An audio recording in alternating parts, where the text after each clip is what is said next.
Es Pablo exhortando, usando la palabra como una espada, y tiene la intención directamente pegar el corazón.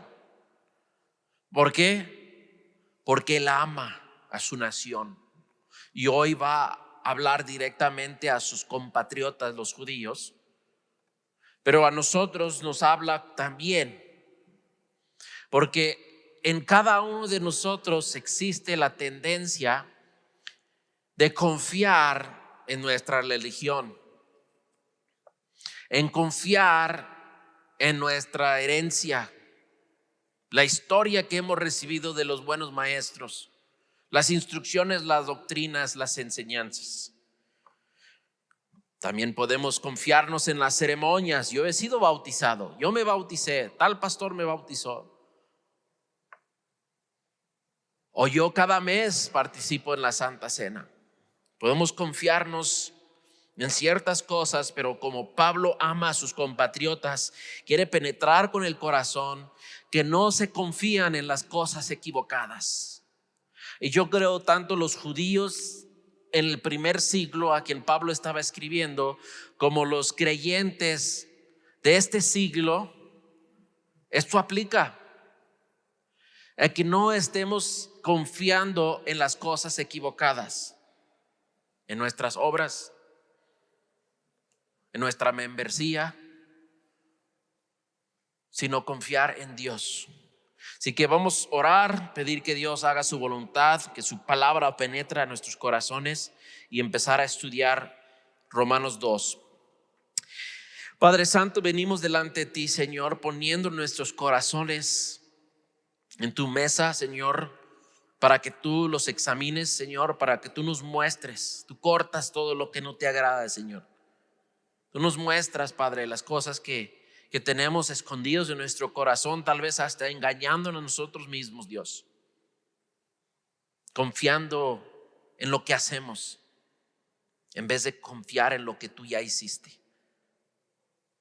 Padre, ayúdanos, Señor, ser honestos delante de ti, ser honestos con tu palabra, permitir, Padre, que tú nos hables. Córtanos, Padre, donde no te agrada, Señor. Y muéstranos, Señor, que en ti debemos de confiar. Gracias te damos, Señor, en el nombre de Jesús. Amén. Verso 17 al 20 es la primera sección que vamos a estudiar. Y Pablo abre así: He aquí tú tienes el sobrenombre de judío y te apoyas en la ley y te glorías en Dios y conoces su voluntad, e instruido por la ley apruebas lo mejor y confías en que eres guía de los ciegos, luz de los que están en tinieblas, instructor de los indoctos, maestro de niños, que tienes en la ley la forma de la ciencia y de la verdad. Ahora en verso 17 Pablo identifica a quien está escribiendo, al que tiene sobrenombre de judío. Desde el capítulo 1 Pablo está hablando a una audiencia general. Habla de una fe que es por medio, una justicia que es por medio de la fe. Y él va revelando que todos están sin excusa delante de Dios. Los gentiles están sin excusa. Y él, como lo leímos la semana pasada, muestra que tenemos la creación que testifica que existe un Dios de poder, un creador, y nosotros como creación debemos de buscar nuestro creador. También nos enseñó que Dios nos ha dado una conciencia, y esa conciencia nos redarguye porque la ley está escrita en nuestros corazones, y nosotros podemos, aunque no hemos leído la ley, podemos discernir entre el bien y el mal porque Dios ha escrito una conciencia, una ley en nuestros corazones. Y también tenemos la conducta. Podemos observar y decir: eso es conducta buena, eso es conducta mala. Aunque esas costumbres o culturas van cambiando, el hombre todavía tiene esa conciencia que le redarguye. Ahora Pablo va a hablar directo al judío, el que piensa, bueno, eso es cierto para los gentiles, ellos no tienen ley, ellos no conocen la palabra de Dios, ellos estarán delante de Dios el día del juicio. Pero nosotros somos judíos, nosotros somos el pueblo escogido de Dios, nosotros no vamos a estar delante de Dios, nosotros tenemos un pase libre, la ley y todo eso, pues nosotros la conocemos, nosotros somos maestros de la ley, nosotros somos luz de la tiniebla, en las tinieblas. Entonces Pablo va a hablar a los judíos porque no quiere que tengan una confianza equivocada. Y aquí en verso 17 él dice: he aquí, tú tienes el sobrenombre de judío. El nombre judío proviene del nombre Judá. Judá era uno de los hijos de Jacob. Su nombre quiere decir alabanza. Y alrededor del año 600 antes de Cristo es cuando en ese tiempo los judíos estaban en la diáspora o estaban en cautiverio en Babilonia. Y el primer parte del cautiverio fue los tribus del norte, esos 10 tribus, ¿verdad? Todos sabemos que Asiria vino y los llevó cautivos. Muchos de los tribus, muchos fueron al sur. Y los 2 tribus que estaban en el sur era el tribu de Judá, ¿verdad? Que era el tribu que David pertenecía. Eventualmente Cristo nació del tribu de Judá. Y el tribu de Benjamín. Pero también entre ellos habían muchos que habían corrido del norte al sur. Muchos también, cuando veían sus reyes en el norte, que eran reyes malvados, reyes idólatras, ellos fueron al sur donde estaba el templo, donde de vez en cuando había buenos reyes que instruían al pueblo en la ley de Dios. Entonces ahí en el sur, aunque la mayoría de los que estaban ahí eran del tribu de Judá, era una mezcla.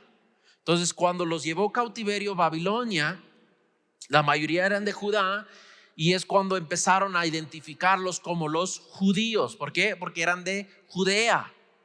Pero realmente judíos es una referencia nomás al tribu de Judá. Pero en el año 600 se empezaron a identificar a todos los hijos de Israel como judíos. Y muchos les gustaron siempre porque el nombre judío quiere decir alabado. Decían: nosotros somos el pueblo alabado por Dios, porque Dios nos escogió, porque Dios nos llamó a ser un pueblo santo, un pueblo de reyes y de sacerdotes. Entonces Pablo dice: tú tienes nombre o sobrenombre de judío. Y sí, algunos usaban el sobrenombre cuando vivían en otros países. Ponle que vivían en Egipto o vivían en Grecia, tenían el sobrenombre Jesse Colón judío, por ejemplo, ¿verdad? Para que la gente les identificara también como judíos. Vemos en la historia de Esther que el tío de Esther, Mardoqueo, se identificó como judío. No era necesariamente del tribu de Judá, pero él se identificó en una forma de decir: nosotros somos el pueblo escogido por Dios, tenemos el privilegio de conocer al Dios omnipotente y no adoramos a ídolos, estatuas, y no nos inclinamos. Entonces cuando el Amán quería que Mardoqueo se inclinara delante de él dijo: soy judío, simplemente. Era su respuesta. Y a la gente sabía: no, pues los judíos no inclinan a ningún otro Dios más que inclinar al Dios omnipotente para orar. Entonces Pablo está diciendo: ustedes tienen este sobrenombre. Y la gente en este tiempo de primer siglo y hasta la fecha, algunos pueden jactarse en decir: somos judíos, somos del pueblo escogido. Y Pablo en esta primera parte, hablando a sus compatriotas, primero en esto lo que parece una auditoría, les va a mencionar: estas son las cosas positivas que veo. Y no hay que negar que son cosas positivas. Son del pueblo escogido de Dios. Tienes por sobrenombre el alabado. Eres escogido por Dios. Y en la segunda parte que vamos a estudiar, en los versículos 21 en adelante, Pablo va a mencionar lo negativo. Les va a mostrar, mira, aunque se llaman judíos, tienen estas faltas. Y como positivo número 1, se identifican como el pueblo escogido. Dice: he aquí, tú tienes el sobrenombre de judío y te apoyas en la ley y te glorías en Dios. Aparte de haber sido el pueblo escogido de Dios, la descendencia de Abraham, acuérdense en Génesis capítulo 12, Dios le dijo a Abraham que le iba a hacer un gran nombre, una nación grande, y que a través de él iba a bendecir a todas las naciones. La gente todavía se jactaban en ser descendencia de Abraham. Pero aparte de haber sido escogidos, también Dios decidió pasar a través de ellos el oráculo o la manifestación de su ley. Aquí te voy a dar mi ley, esto es lo que yo deseo. Aparte de que lo he escrito en sus corazones y tienen una conciencia, yo te voy a dar mi ley escrita. Y a través de Moisés, Dios dio su ley al pueblo cuando los rescató de la esclavitud de Egipto. Dios les dio la ley. Y dice: y te glorías en Dios. Literalmente esa palabra gloriarse es jactarse. ¿En qué? En Dios, o específicamente en su relación con Dios, que Dios los había escogido, aunque no eran pueblo antes que Dios los llamó. Y no habían hecho nada. Abraham no había hecho nada para que Dios lo escogiera. Por gracia. Pablo está diciendo: sí, cierto, son judíos. Sí, cierto, tienen la ley y tienen una relación especial y se jactan de eso. Son buenos atributos, pero en sí no tienes nada de jactarse. Continúa, dice en verso 18: y conoces su voluntad, e instruido por la ley apruebas lo mejor, y confías en que eres guía de los ciegos, luz de los que están en tinieblas, e instructor de los indoctos, maestro de niños, y tienes en la ley la forma de la ciencia y de la verdad. Pablo dice: wow, son el pueblo escogido, tienen la ley de Dios, se pueden gloriar en tu relación con Dios, conoces la voluntad de Dios, instruido por la ley apruebas lo mejor.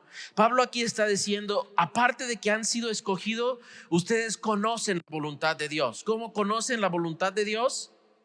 A través de la ley, a través de la palabra de Dios. Ellos habían conocido la voluntad de Dios y habían llegado al punto de poder aprobar lo mejor, o poder discernir entre lo bueno y lo excelente. Y de hecho, hermanos, nosotros también podemos decir: somos cristianos. La palabra cristiano quiere decir mini Cristo o Cristo pequeño. ¿Por qué? Porque los cristianos en el primer siglo empezaron a imitar a Cristo, a amar a sus enemigos, a bendecir a los menospreciados. Y algunos también, como los apóstoles, hacían obras que Cristo hacía. Pedro y Juan levantó el cojo, ¿verdad? Y leemos en el libro de Hechos, Dios seguía obrando en el Espíritu Santo a través de sus apóstoles y sus discípulos. Entonces fueron llamados cristianos. Es un nombre que tiene peso. Si dices a alguien: yo soy cristiano, ellos van a tener varias cosas pasar por su mente, y la mayoría positivas, ¿verdad? No hay que negar que en la historia de la iglesia también ha habido malos testimonios de parte de gente que se nombraban ser cristianos.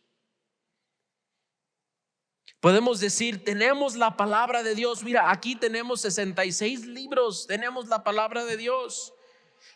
Podemos jactarnos en que tenemos una relación con Dios. He escuchado a muchos cristianos decir: es que no es mi religión, es mi relación con Dios.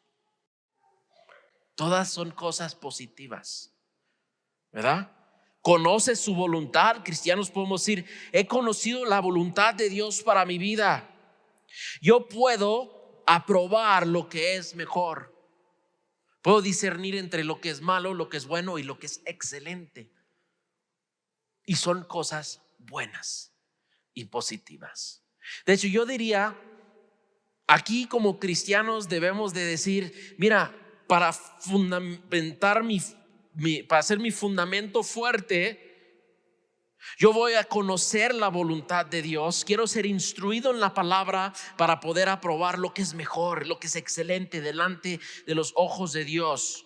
Yo quiero fortalecer mi relación con Dios. Yo quiero que la gente conozca que yo soy cristiano. ¿Alguna vez has conocido a alguien? Dicen: yo soy cristiano. ¿De veras?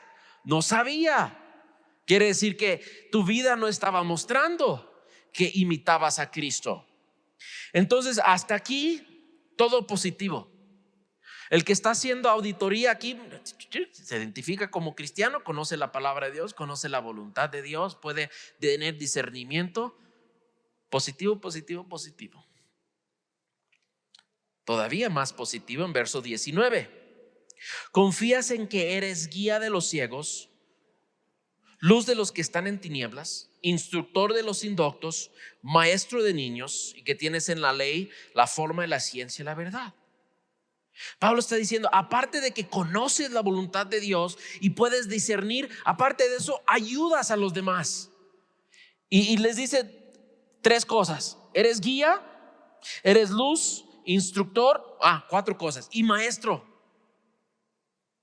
Ahora, hermanos, no se trata solamente de ser identificado como cristiano.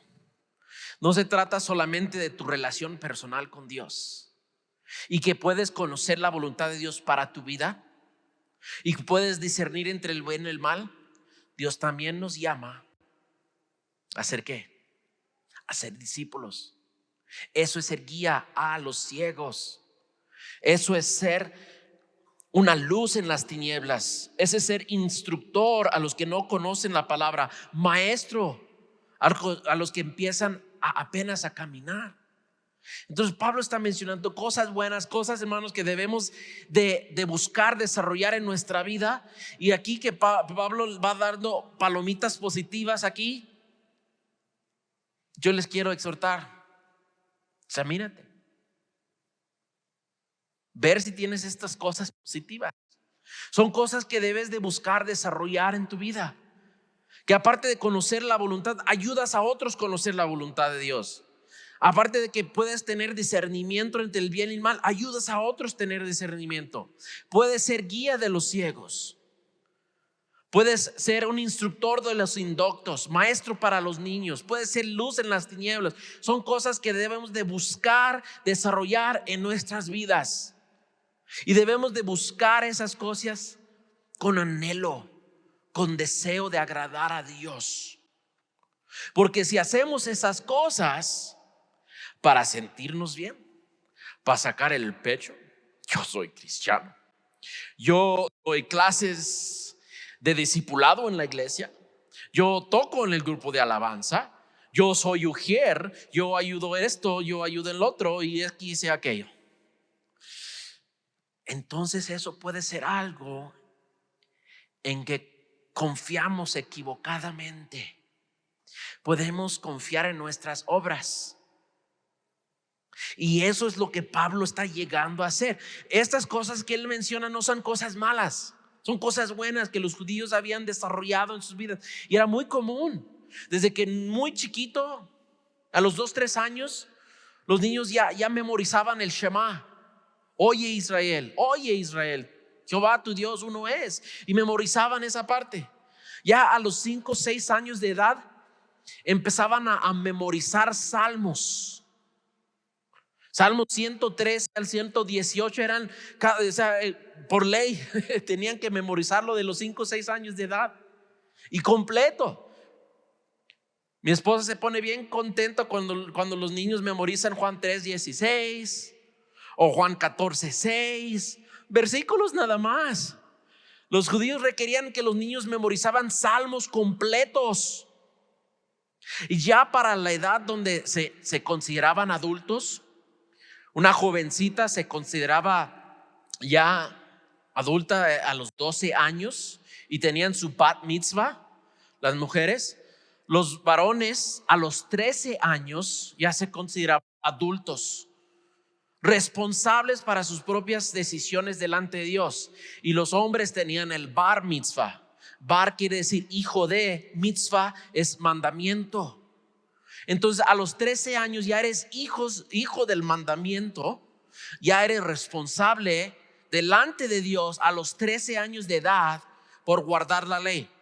Ya si un niño tenía 13 años y blasfemaba, ya era la edad de recibir una pedrada. Como dijo Moisés en la ley, todo el que blasfema será apedreado hasta la muerte.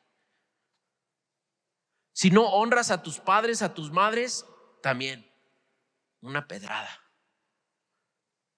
Imagínense, ya a los 13 años, delante de los ojos del pueblo de Israel, ya era a la edad de recibir el castigo como un adulto.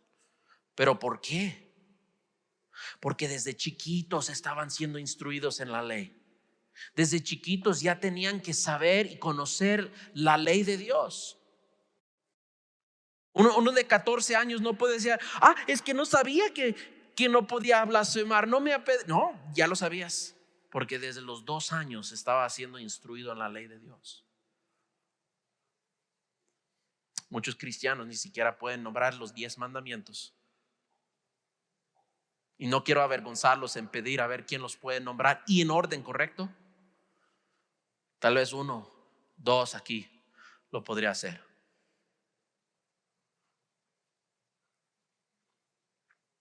Ahora, ¿es más importante memorizarlos o hacerlos? Porque ahí va a llegar Pablo. Porque no crees que cuando llegas al cielo ahí va a estar Pedro de a ver, dígame los 10 mandamientos y en orden, a ver si te dejo entrar. No. Podemos memorizar todos los salmos del 113 al 118. Puedes haber asistido todos los días festivos de la iglesia. Puedes haber ayudado en todo lo que había necesidad en la iglesia. Puedes haber asistido los días de evangelismo, los días de aseo. Puedes haber diezmado hasta de los pesos que encuentras caminando en la calle, dar tu diezmo. Pero no es lo que Dios va a usar para juzgarnos, para dejarnos el cielo. Pablo continúa porque estas cosas son buenas, son positivas. No es para que digan, el pastor dijo que ya no tengo que preocuparme de conocer los 10 mandamientos. Ya no tengo que preocuparme de servir en la iglesia. De hecho, no me gusta hacer aseo, entonces me hago el sordo cuando lo anuncian y no importa, todavía me van a dejar entrar al cielo. Gracias a Dios.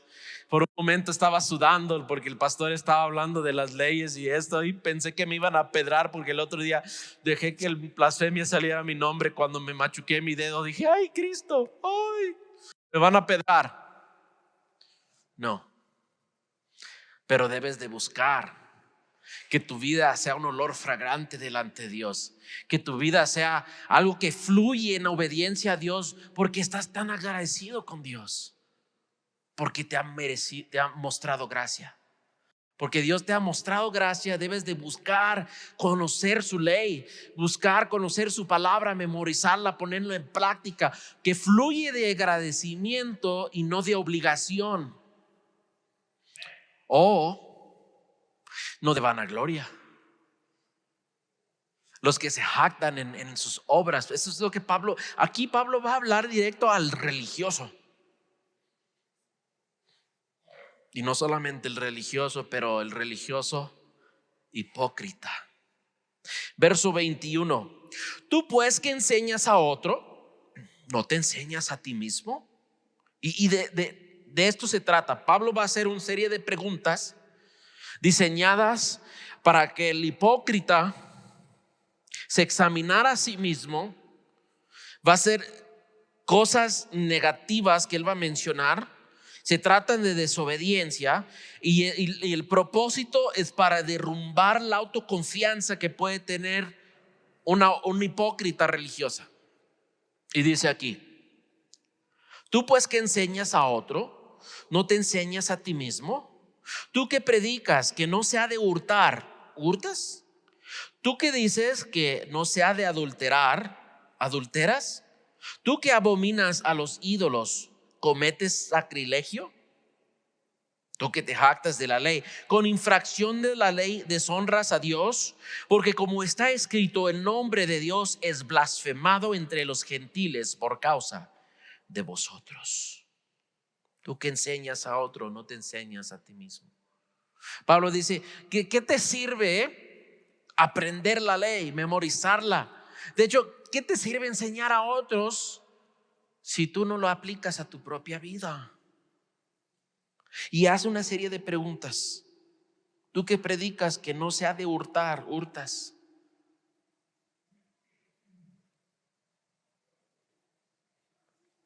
Me acuerdo una vez estaba escuchando a un pastor que dijo: a veces podemos decir a los niños, oye, no hagas esto, y luego lo hacemos, y le decimos, no lo hagas, ¿verdad? O sea, imagínese un maestro diciendo a su alumno, no robas, y luego roba, y luego dice, enseñas que no se ha de adulterar, adulteras. Tú que abominas a los ídolos, cometes sacrilegio. El pastor dio el ejemplo. Le dice al niño, no mientes, no me mientes, yo sé que robaste la galleta, no me mientes. Y luego suena el teléfono. ¿Sí? ¿Coppel? ¿Buscas a mi mami? No estoy, diles que no estoy. Le estás enseñando a mentir y le estás enseñando a robar porque no quieres dar al Coppel lo que es de Coppel, porque le prometiste 20 abonos para la pantalla que tienes colgando, pero todavía le debes 3 y estás huyendo para no pagar.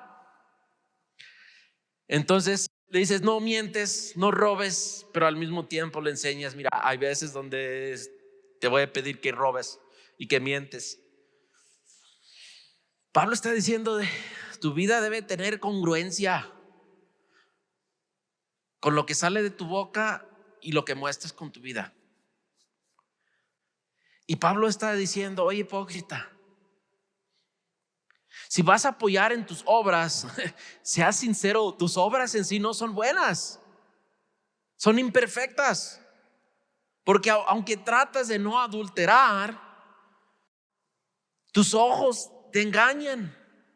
Porque Jesús dijo, cuando ves una mujer para desearla, ya has cometido adulterio. Por eso Jesús llegó aplicando la ley al corazón.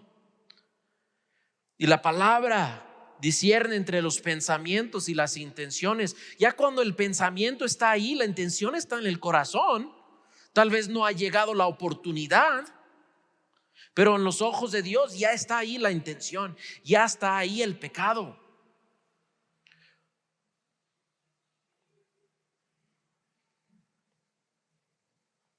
Si odias a tu hermano, ya has cometido homicidio. Dios ve la intención.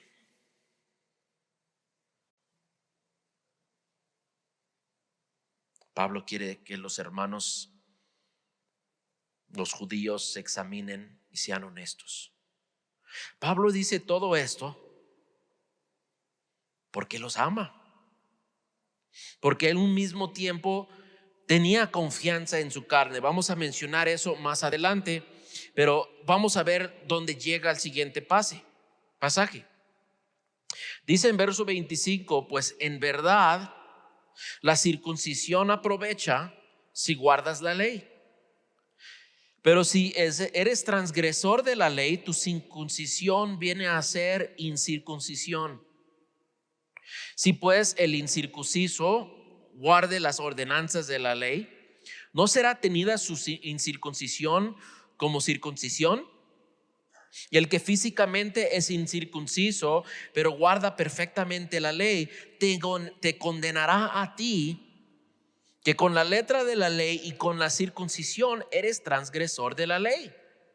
Pues no es judío el que lo es exteriormente, ni es la circuncisión la que se hace exteriormente en la carne, sino que es judío el que lo es en lo interior. Y la circuncisión es la del corazón, en espíritu, no en letra, la alabanza del cual no viene de los hombres, sino de Dios. Pablo sigue en su argumento mostrando que los judíos necesitan la justicia que es por la fe, igual como los gentiles.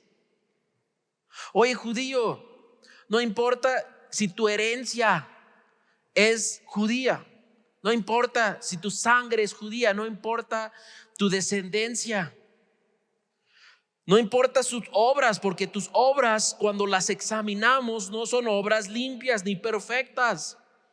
Y ahora dice: oye, judío, tus ceremonias tampoco son sustituto para la obediencia. Aquí él va a mencionar la circuncisión, que era algo que Dios dio al pueblo de Israel como pacto, como señal del pacto. Dios dio ese señal a Abraham en Génesis capítulo 17, cuando él creyó en Dios y Dios lo contó como justicia, la fe, y le dio como señal de su fe la circuncisión. Como has creído en mí y en mis promesas, ahora te voy a pedir que muestras en lo exterior lo que sientes en lo interior. En tu interior tú me crees, circuncídate, y toda tu descendencia será circuncidado también. Como pacto, como parte de mostrar, yo creo que Dios nos ha llamado a ser un pueblo escogido. Cuando nace mi niño, al día octavo, lo voy a circuncidar, para que él también entienda que es señal que creemos en las promesas de Dios. Entonces Pablo está diciendo: ustedes también han guardado esa parte, han mostrado en lo exterior lo que tienen en lo interior. Pero si en realidad tuvieras fe en lo interior, lo mostrarías con la obediencia. No es suficiente el acto exterior. Pablo está llamando al pueblo a ser honesto. Examínese, porque tus obras han hecho que las naciones blasfeman a Dios. Verso 24, ahora lo voy a mencionar después de leer hasta el verso 29, porque Pablo está diciendo: hay algo aquí en juego, hay algo que está siendo perjudicado, y es el testimonio de Dios delante de los gentiles. Verso 24 dice: porque como está escrito, el nombre de Dios es blasfemado entre los gentiles por causa de vosotros. ¿De causa de quién? De los hipócritas, los que dicen no robas, pero roban. Los que dicen no comete adulterio, pero adulteran. Y los que dicen no adoramos a ídolos, pero cometan sacrilegio. Se me olvidó explicar eso. Habían judíos que, aparte de decir que no adoraban ídolos, cuando les convenía vendían ídolos. Porque muchas veces cuando gente, prosélitos, se convertían al judaísmo, iban y entregaban sus estatuas. Muchas veces los gentiles saqueaban a los templos paganos. Cuando habían ya más judíos que gentiles en un pueblo, saqueaban los templos. Y en el libro de Deuteronomio Dios prohibió eso.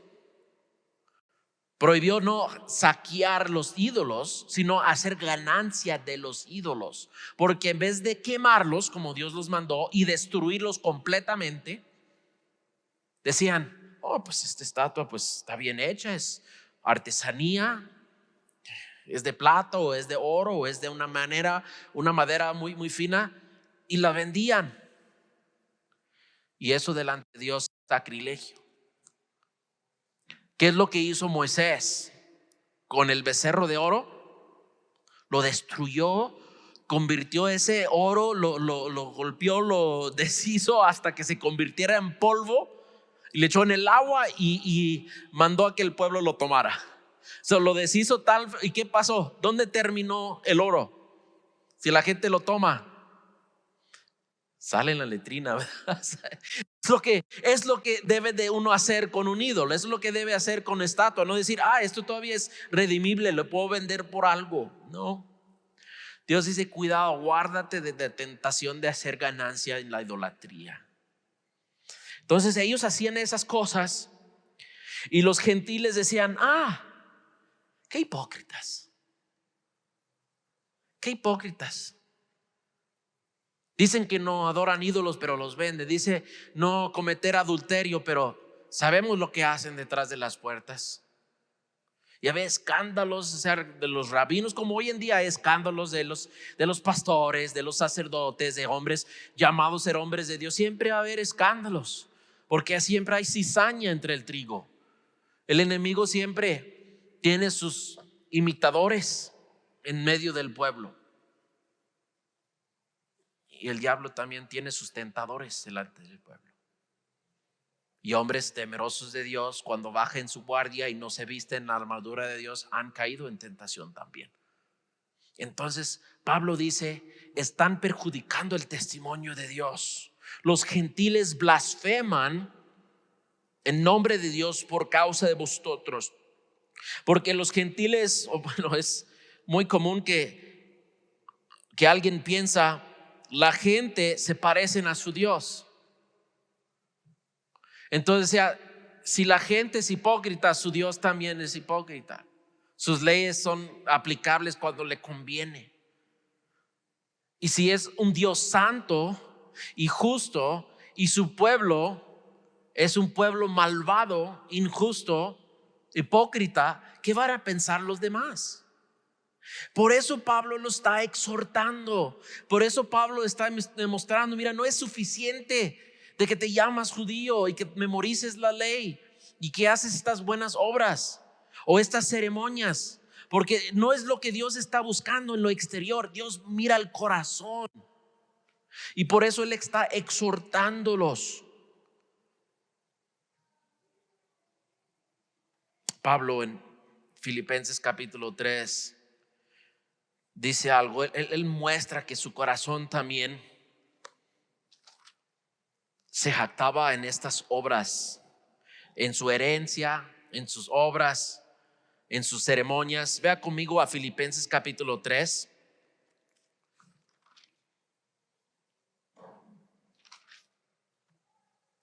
Verso 4.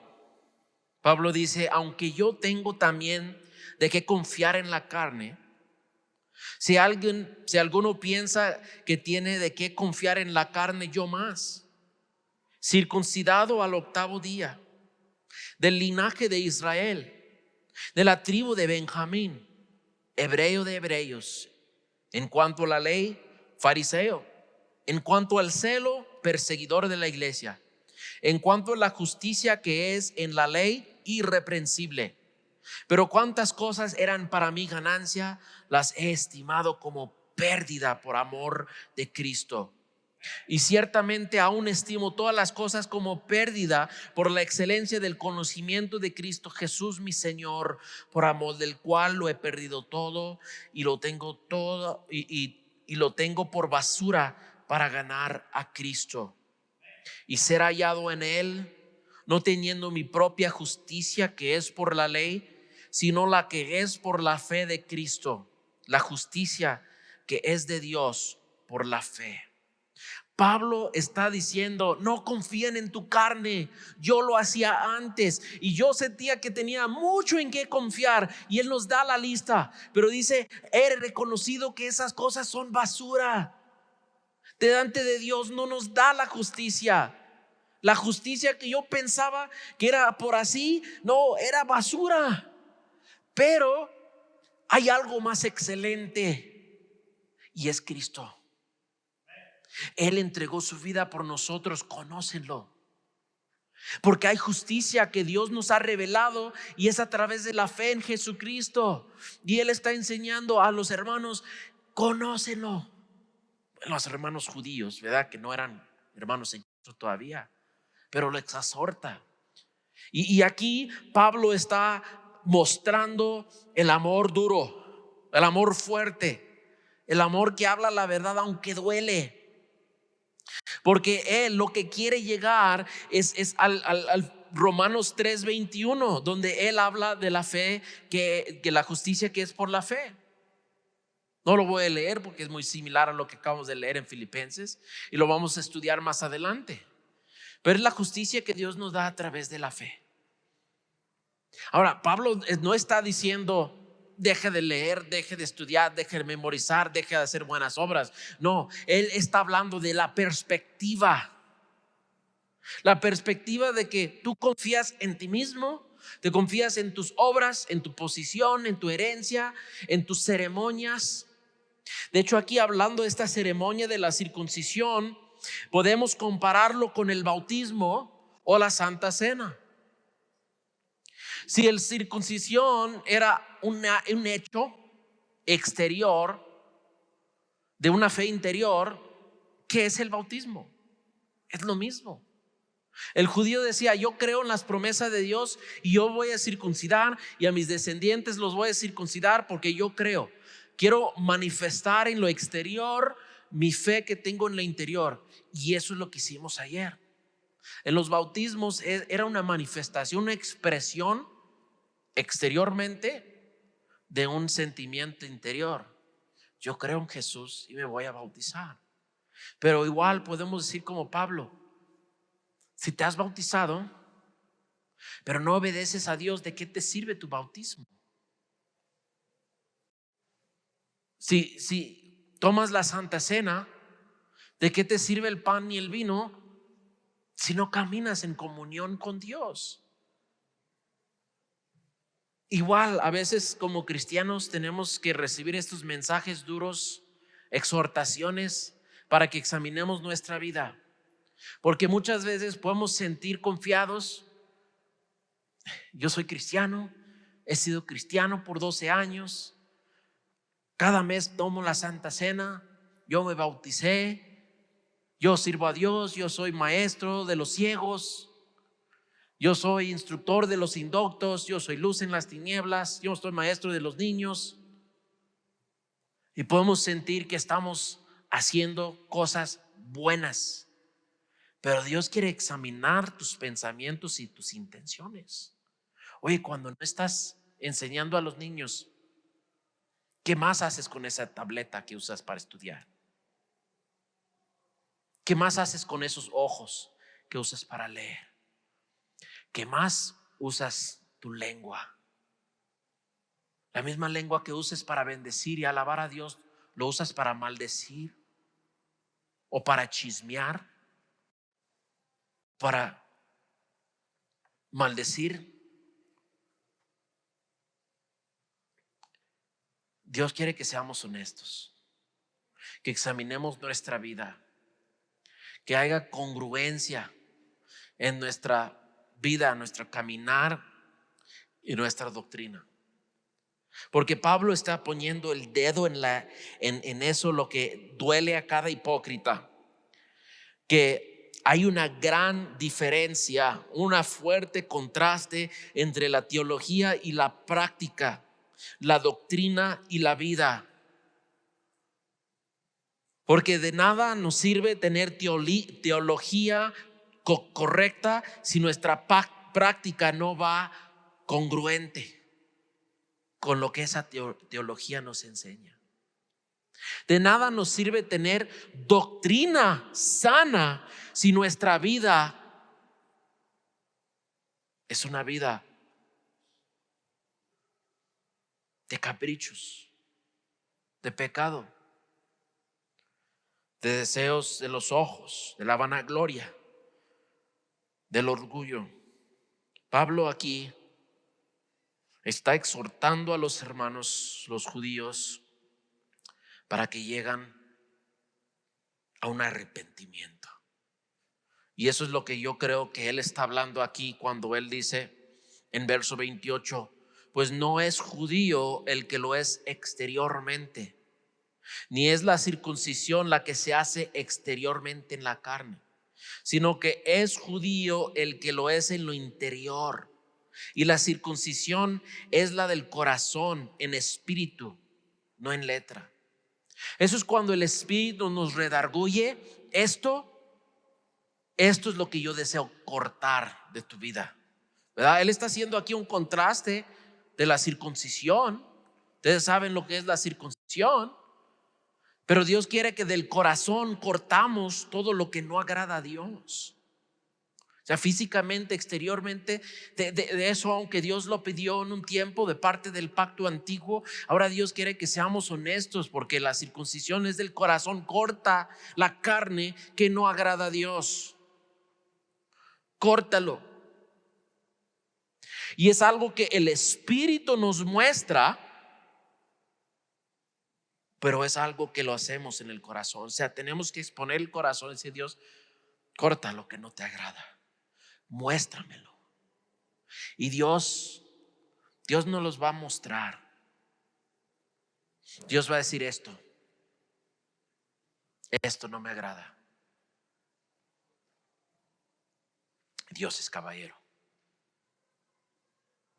porque Dios no pegaba a los hipócritas, aunque sabían en su cabeza lo que tenían que hacer. Dios no los pegaba con relámpago, pero delante de Dios no tendrán excusa. Dios, yo no sabía que mirar a una mujer para desearla era pecado. No, sí lo sabías. Tenías la doctrina correcta, pero tu práctica estaba muy mal. Pero Jesús dijo, y yo creo que es uno de los pasajes más duros aún para los que están sentados en iglesias alrededor del mundo, y eso se encuentra en Mateo capítulo 7. Mateo capítulo 7, y sígueme al verso 21 y 22. Mateo 7, 21 y 22. No todo el que me dice Señor, Señor entrará en el reino de los cielos, sino el que hace la voluntad de mi Padre que está en los cielos. Muchos me dirán en aquel día: Señor, Señor, no profetizamos en tu nombre, y en tu nombre echamos fuera demonios, y en tu nombre hicimos muchos milagros. Entonces les declararé: nunca os conocí, apartaos de mí, hacedores de maldad. Este pasaje, gente que confiesan tener a Jesucristo como su Señor, lo dicen verbalmente. Tal vez hacen obras profetizando en su nombre, echando fuera demonios, pero Dios conoce el corazón y no conoce su persona. Yo conozco lo que hay en tu corazón, pero tú no te conozco. Tú no tienes una relación conmigo. Has hecho estas cosas.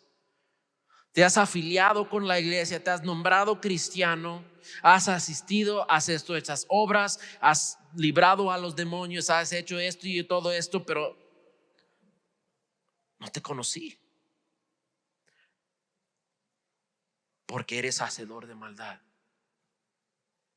Y para Dios es igual el pensamiento del corazón como lo que he hecho el mano. Y yo creo que habrá muchos en el día del juicio condenados con los adúlteros, aunque nunca cometieron adulterio, lo tenían siempre viviendo en su corazón. Condenados con los homicidios, aunque nunca mataron a nadie, en su corazón ya estaba sembrado el odio. Habrán muchos en el día del juicio porque estaban identificados con los cristianos, porque estaban asistiendo a una iglesia, porque fueron bautizados y tomaron la Santa Cena. Muchos serán engañados porque estaban confiando en sus obras en vez de la gracia de Jesucristo, porque cuando la gracia de Dios posee a una persona, esas obras fluyen, pero en agradecimiento, no para ser visto a los hombres. Y si regresamos a Romanos 2, es otra tentación. Dice: sino que es judío el que lo es en lo interior, y la circuncisión es del corazón, en espíritu, no en letra. la alabanza del cual no viene de los hombres, sino de Dios. Muchos de los hipócritas, muchos de los religiosos lo hacen por ser visto, alabado, respetado por la gente y no de Dios. Es una tentación que alguien se convierta en pastor porque delante de la iglesia el pastor es honrado. Delante de la iglesia alguien que es pastor, la gente dice, ha de saber mucho. Pero acuérdate, Pablo está diciendo, no se trata solamente lo que sabes, tu información. Si tú no tienes una vida de transformación, si tu doctrina y tu práctica no coinciden, eres un hipócrita. Y Pablo sabe que mucha gente se convierte en religiosos, asisten a la iglesia, se convierten en guías de los ciegos, maestros de los niños, instructores de los indoctos, hacen sus ceremonias de bautismos y santas cenas, pero no han expuesto sus corazones delante de Dios, no han permitido que Dios circuncidara el corazón. Ahora, nota aquí, es la circuncisión del corazón en espíritu y no en letra. Predico y les enseño todo esto, no es para que lleguen a la casa y delante del espejo te gritas, ya no mientes, ya no robes, ya no, o sea, en tu propio esfuerzo puedes gritarte todos los días del espejo, pero hasta que tú te dispongas a que el Espíritu haga la obra en ti, no va a ser una obra real de Dios. Tienes que soltarte a que el Espíritu haga la obra en ti. No peleas el Espíritu. El Espíritu es caballero. Si el Espíritu te ha mostrado, oye, esto no me agrada, hablar chisme no me agrada, entonces ya no te acercas con la comadre para chismear. Deja que el Espíritu te da el poder de resistir la tentación de chismear. O deja que el Espíritu te ayuda a resistir la tentación de ver algo que no debes de ver, pornografía o películas o algo que no te agrade. Deja que el Espíritu te da el poder de no agarrar la botella o el cigarro o la pornografía, porque el Espíritu te va a apoyar. El Espíritu nunca te va, ay, deja la botella. No, el Espíritu es caballero. Apóyate en mí y harás más descanso, más gozo de lo que entrarás en la botella o en el cigarro. Tendrás más fruto en tu matrimonio si te entregas a tu esposa en vez de la pornografía. O sea, si dejamos que Dios haga lo que nos ha prometido hacer, apoyarnos, fortalecernos, bendecirnos, entonces ganamos. Y no nosotros, sino Dios en nosotros. Si nosotros somos vencedores, es en Cristo Jesús. Si nosotros vamos a vencer la hipocresía en nuestras vidas, es porque hemos dicho, Dios, ya no quiero ser hipócrita, tú me conoces, ayúdame.